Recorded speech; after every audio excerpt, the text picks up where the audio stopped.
दोस्तों, अगर आप पढ़ा हुआ भूल जाते हैं तो ये वीडियो ध्यान से देख लीजिए। समझ लेना, ध्यान से देखने की बात कह रहा हूँ। अगर आपने ये वीडियो कंप्लीट देख लिया तो दावा है मेरा, आज के बाद आप जो भी पढ़ेंगे आपके दिमाग में ऐसा छप जाएगा, ऐसा रच बस जाएगा कि उसे आप चाह कर भी नहीं भुला सकते।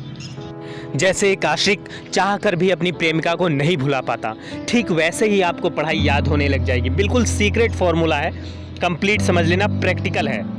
अगर आधी अधूरी वीडियो देखी तो फिर कोई बात नहीं, और यूट्यूब पर मोटिवेशनल वीडियो सर्च करते रहना, देखते रहना, वही होगा जो आज तक होता आया है। कोई फर्क पड़ने वाला नहीं है आपके साथ। आप लोगों को मोटिवेशन की आदत पड़ चुकी है। मोटिवेशनल वीडियो देखी, आधे घंटे के लिए चार्ज हुए, पढ़ा, कुछ समझ आया नहीं, भी लिखते हुए भूल जाते हैं। जड़ को समझिए, प्रॉब्लम कहाँ है, समझ क्यों नहीं आता, याद क्यों नहीं होता, भूलते क्यों हैं। खैर चलिए, अगर आपने ये वीडियो कंप्लीट देखा तो आपका फ़ायदा होगा, नहीं देखा तो आपकी मर्जी। यूट्यूब पर मोटिवेशनल वीडियो ढूंढते रहना, देखते रहना। मेरा जो फ़र्ज़ है मैं बता रहा हूँ, ध्यान से सुन लीजिए। दोस्तों, पढ़ा हुआ भूल जाते हैं, इसको समझने के लिए आपको ये समझना ज़रूरी है कि 3 प्रकार के स्टूडेंट होते हैं, यानी 3 प्रकार से वो पढ़ाई करते हैं और वो भूल जाते हैं। पहले वो कि वो पढ़ते हैं, सिर्फ पढ़ लेते हैं और वो परीक्षा में लिखते हुए या किसी को सुनाते हुए 2 दिन बाद उसे भूल जाते हैं। दूसरे वो जो याद करते हैं, प्रश्नों के उत्तर याद करते हैं और भूल जाते हैं। और तीसरे वो होते हैं जो लिख लिख कर याद करते हैं और वो भी भूल जाते हैं। तो अब आपको देखना है कि आप कौन सी कैटेगरी के स्टूडेंट हो। आप नीचे कमेंट में हमें बता सकते हैं कि आप किस तरीके से पढ़ाई करते हैं और भूल जाते हैं। तो जब आपको ये समझ आ जाता है कि 3 तरीके के स्टूडेंट होते हैं, एक वो जो पढ़ते हैं, सिर्फ पढ़ते हैं और भूल जाते हैं। दूसरे वो जो याद करते हैं, जोर लगाकर रटते हैं, रटने के बावजूद भी वो भूल जाते हैं परीक्षा में लिखते हुए। और तीसरे वो जो प्रश्नों का उत्तर लिख लिख कर याद करते हैं। अक्सर स्कूल में टीचर ये समझाते हैं कि लिख लिख कर याद करो तो भूलोगे नहीं, और बच्चे लिख लिख कर याद करते हैं। उन्हें उस टाइम तो लगता है याद हो गया, और याद हो भी जाता है, लेकिन परीक्षा में लिखते हुए भूल जाते हैं। 2 लाइन लिखी, तीसरी समझ नहीं आती क्या लिखा था।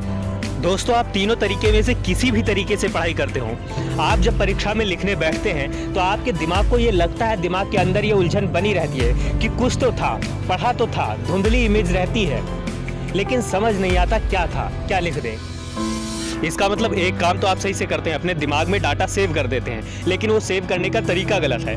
वो ऐसे किसी फोल्डर में चला जाता है जिसका पासवर्ड आपको नहीं पता। उदाहरण से समझिए, प्रैक्टिकल बताता हूँ। आप किसी नए पर्सन से मिले जिसे आप जानते नहीं हैं, और उसने आपको अपना मोबाइल नंबर बताया। आपने याद कर लिया, 2 बार 3 बार रिपीट कर लिया, आपको लगता है उस टाइम की याद हो गया, और उस टाइम आपको याद होता है। लेकिन 2 घंटे बाद, 3 घंटे बाद आपने देखा होगा, 1-2 दिन बाद अगर कोई वही नंबर पूछता है तो आप भूल जाते हैं, आप वो नंबर नहीं बता पाते।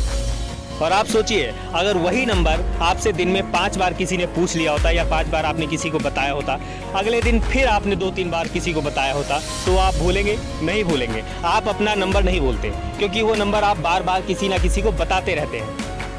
अब यहाँ एक गलती मत कर देना, जल्दबाजी मत करना। आपको लग रहा होगा कि रिपीट करने की वजह से याद होता है। बहुत से लोगों को मैंने बोलते सुना है कि रिपीट करने की वजह से चीज़ें याद हो जाती हैं। ऐसा नहीं होता। रिपीट करने की वजह से आदत पड़ती है, ना कि याददाश्त बढ़ती है। रिपीट करने की वजह से चीज़ें याद नहीं होती। बहुत से लोगों को मैंने यही कहते सुना है कि बार बार दोहराओ और आपको वो याद हो जाएगा। दोहराने से याद नहीं होता, दोहराने से वो चीज़ आपकी आदत बन जाती है। इस चीज़ को ध्यान से समझ लीजिए। आपको नंबर याद हो जाता है, इसके पीछे क्या लॉजिक है ये वीडियो के लास्ट में बताऊंगा। सबसे पहले बात करते हैं अपनी पढ़ाई की। तो आप किसी भी प्रकार के स्टूडेंट हो, किसी भी तरीके से पढ़ते हो, आपको पढ़ाई में सिर्फ 2 तरीके शामिल करने हैं। पहला तरीका ये शामिल करना है कि आप जब पढ़ें तो आपके मन में ये समझ होनी चाहिए, आपके दिमाग को ये संदेश जाना चाहिए, आपको ये लगना चाहिए कि आप नॉलेज के लिए पढ़ रहे हैं। नॉलेज मीन्स किसी को समझाना है, किसी को बताना है, किसी को बताने के लिए पढ़ रहे हैं। टीचर को चीज़ क्यों याद हो जाती है? टीचर इसलिए एक बार में पढ़कर याद कर लेता है, उसे समझ आ जाती है, क्योंकि उसे दिमाग में ये पता होता है कि जाके बच्चों को समझाना है, उसकी बेइज्जती ना हो, इसलिए वो एक बार में चीज़ को पढ़कर समझ लेता है। ठीक यही माइंडसेट आपका होना चाहिए। आपके दिमाग में ये होना चाहिए कि जाकर किसी को समझाना है। अगर आप वकील बनना चाहते हैं तो आपको ये दिमाग में होना चाहिए कि जो सामने वाला विपक्ष में वकील होगा उसको अपनी दलीलों से हराना है, अपनी नॉलेज से हराना है। अगर आप IAS ऑफिसर बनना चाहते हैं तो आपके अंदर ये होना चाहिए कि आप IAS ऑफिसर हैं, आपको ये साबित करके दिखाना है। किसे साबित करके दिखाना है?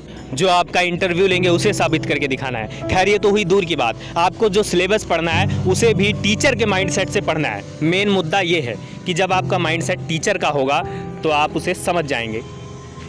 और दूसरा तरीका ये है कि जब आप पढ़ लें तो आप किसी को वो चीज़ समझाएं। आपने पहले तरीके में जो अपने दिमाग को समझाया कि किसी को समझाना है, उस उद्देश्य से आपने पढ़ा है, तो किसी को समझाना ज़रूरी है और वो आप समझाएं। किसी को भी समझा सकते हैं, आप अपने से छोटे बच्चों को समझा सकते हैं। ट्यूशन जो पढ़ाते हैं, आप ट्यूशन पढ़ाने की शुरुआत कर सकते हैं। अगर आप नहीं ट्यूशन पढ़ाना चाहते, घर में छोटे भाई बहन हैं, उन्हें समझा दीजिए। ग्रुप स्टडी क्यों काम करती है? वो इसी मनोविज्ञान पर आधारित है। ग्रुप स्टडी में लगता है एक दूसरे को, खुद को लगता है कि उससे ज़्यादा मुझे पता होना चाहिए, मैं उसे समझा सकूं। ग्रुप में अपने आप को ऊंचा दिखाने के लिए लोग पढ़ते रहते हैं, इसलिए ग्रुप स्टडी इसी मनोविज्ञान पर आधारित और ऐसे ही काम करती है। तो आप अपने किसी फ्रेंड्स को समझा सकते हैं और जो भी आपने पढ़ा है उसे एक बार समझाकर छोड़ नहीं देना। जब भी आपको मौका मिले किसी को समझाने का, किसी को बताने का, उस नॉलेज को बांटने का, तो उसे बांटिए। कहते हैं ना, ज्ञान बांटने से बढ़ता है, वो यही आधार है कहने का। तो आप किसी को समझाइए, जब भी मौका मिले उस चीज़ को समझा दीजिए। यकीन मानिए, अगर आप इन दो तरीकों को अपना लेते हैं तो आप पढ़ा हुआ कभी भूल नहीं सकते, सवाल ही नहीं पैदा होता भूलने का। अब आपको मोबाइल नंबर के बारे में बताता हूँ। मोबाइल नंबर आपको इसीलिए याद हो जाता है क्योंकि वो आप याद करते हैं किसी को बताने के लिए कि कहीं ज़रूरत पड़ी तो मोबाइल नंबर बताना पड़ेगा। किसी अदर पर्सन को बताने के लिए याद करते हैं, इसलिए वो आपको याद हो जाता है। और फिक्स याद कैसे, परमानेंट कैसे याद होता है? क्योंकि वो आप कई बार किसी को बता चुके होते हैं, हर बार किसी ना किसी को बताते हैं। अब आपको ये समझाने की ज़रूरत नहीं है कि मोबाइल नंबर कहाँ कहाँ बताना पड़ता है, आपको पता है मोबाइल नंबर बहुत बार आप बताते हैं दूसरों को। तो आज की इस वीडियो में इतना ही। अगली वीडियो में हम आपको बताएंगे कि आप अपने दिमाग की समझने की पावर को कैसे बढ़ा सकते हैं। नमस्कार, रामजी मिश्रा नाम है हमारा, और आपको अगर ये वीडियो पसंद आई हो तो लाइक कर दीजिए, साथ ही साथ शेयर कीजिए। चैनल पर पहली बार आएँ तो लाल रंग का सब्सक्राइब बटन दबाइए, चैनल सब्सक्राइब कर लीजिए। साथ में जब घंटी का बटन दबाएंगे, बेल आइकन ज़रूर दबाना है, तो सबसे ऊपर ऑल नोटिफिकेशन होता है, उसे ज़रूर दबाएँ ताकि हमारी सभी वीडियो की नोटिफिकेशन आप तक पहुँचती रहे। हंसते रहिए, मुस्कुराते रहिए और जुड़े रहिए आरजेएम स्कूल के साथ। धन्यवाद।